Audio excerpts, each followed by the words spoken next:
नमस्कार। कैसे हैं आप सभी? उम्मीद है सब लोग अच्छे होंगे। आप सभी का एमडी अवधि लोकगीत में स्वागत है।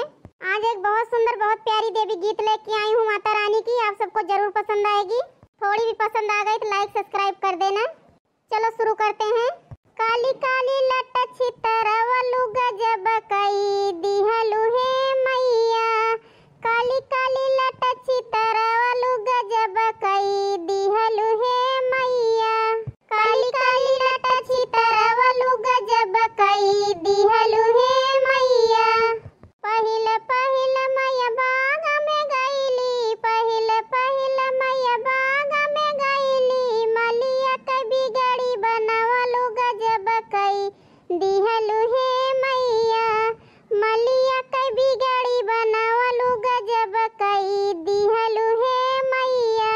पहिल पहिल मैया बाग में गईली, पहिल पहिल मैया बाग में गईली। मलिया के बिगड़ी बनवलु गजब कई दिहलु हे मैया।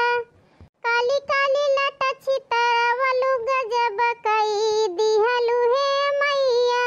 काली काली लट छितरवलु गजब कई दिहलु हे मैया। पहिल पहिल मैया कुआं पे गईली, पहिल पहिल मैया कुआं पे गईली। महारिन के बिगड़ी बनवलु गजब कई दिहलु हे मैया।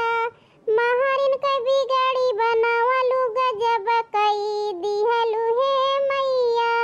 पहिल पहिल मैया कुआं पे गईली, पहिल पहिल मैया कुआं पे गईली।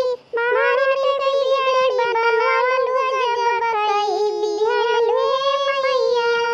काली काली लट छितरवलु गजब कई दिहलु हे मैया।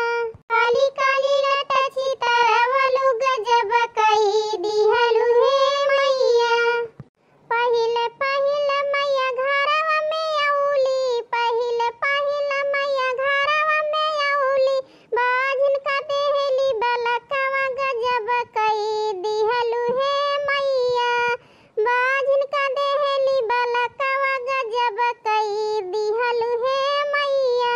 पहिल पहिल मैया घरवा में औली, पहिल पहिल मैया घरवा में औली। बाझिन का देहली बलकवा गजब कई दिहलु हे मैया। काली काली लट छितरवलु गजब कई दिहलु हे मैया।